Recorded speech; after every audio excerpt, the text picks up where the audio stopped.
Hello friends, मैं doctor Amit. आप लोग सभी को नमस्कार। मैं आप लोगों के बीच अभी बस एक बात लेकर आया हूँ कि जितने भी जो लोग कमाई करते हैं, चाहे एक साल में जितना भी हो, जो टैक्स पे करते हैं, मैं उसकी बात कर रहा हूँ।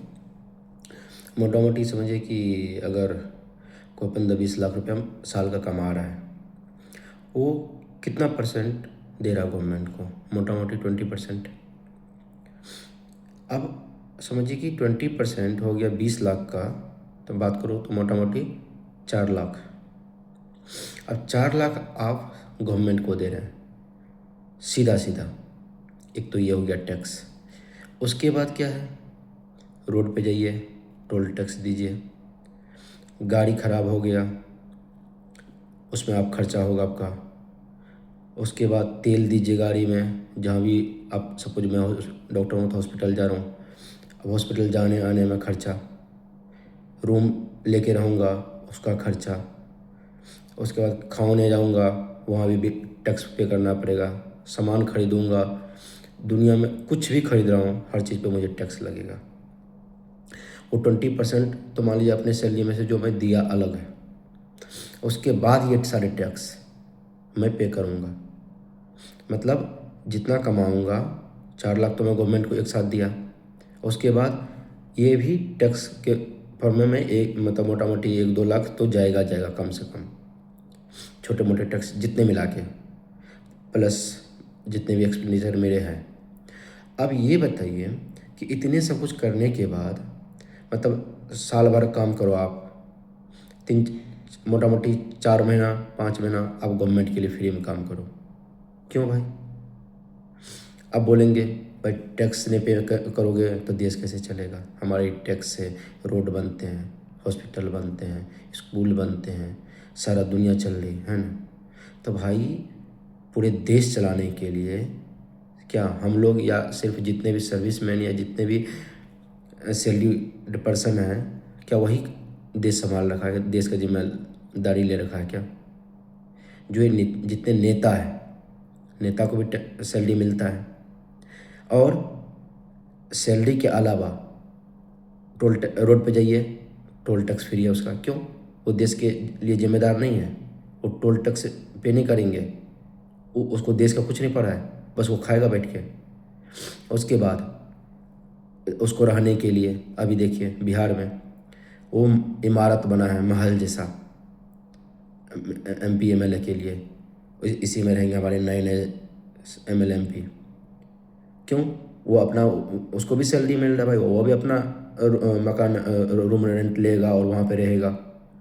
वो अपना पेमेंट सैलरी में से पेमेंट वो किराया भरेगा, उसका रेंट भरेगा नहीं, उसके लिए अलग से देंगे। उसके बाद उसके अलावा भी इतने चीज़ है नेता सब के लिए फ्री, उसको सैलरी यूज ही कहाँ पड़ता है खर्च करने के लिए। उसके बाद इतने घूस तो खा ही रहे वो तो जा रहा है सीधा कैश में। जब एक बात समझ में आ रहा है, जब एक नेता का, एक सपोज मैं MP MLA की बात बताऊँ, मोटा मोटी 1.5 लाख के राउंड सैलरी है भाई। 1.5 लाख के राउंड सैलरी में 5 साल तुम रह गए, कितना हो गया तुमको? लेकिन तुम वो 5 साल में कितने प्रॉपर्टी खरीद लेते हो, बना लेते हो प्रॉपर्टी? उस पर कोई ED CBI का कोई मतलब नहीं है। क्यों? क्योंकि ED CBI कौन भेजेगा? देश का जो वो MLA MP से ऊपर नेता है।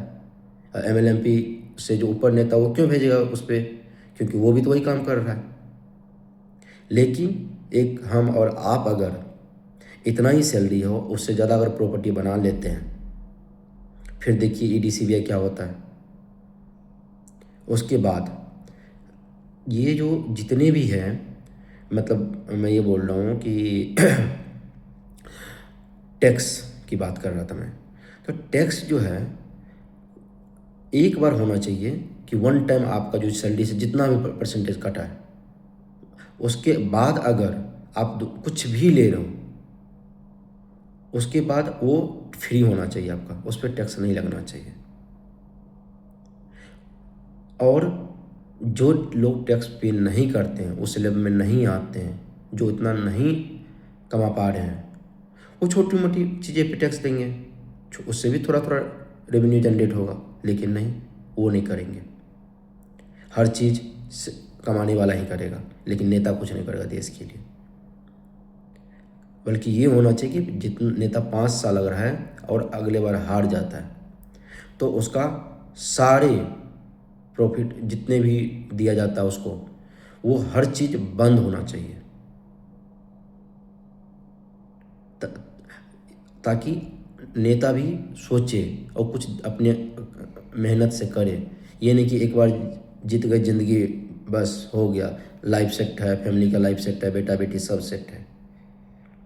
और इसीलिए नेता लोग इतने अनपढ़ और नेता के लाइन में लगे हुए हैं कि हर किसी को नेता ही बनना है, क्योंकि एक बार जीत गए तो सेट लाइफ। लेकिन आप लोग थोड़ा सा ध्यान दीजिए, जितने भी लोग हैं जो अभी टैक्स नहीं पे कर रहे हैं, अभी नहीं समझेंगे आप, अभी आपको लगेगा बस ज्ञान दे रहा है, टैक्स भरने में दिक्कत हो रहा है। भाई टैक्स भरने में दिक्कत नहीं है, क्योंकि देश ही चल रहा है उसी से। लेकिन ये नहीं कि हमारे टैक्स, हर चीज़ में हम टैक्स भर भर के जितना हम कमाएं, साला दिन रात जग के हम कमाएं और आधा से ज़्यादा सरकार को दे दें।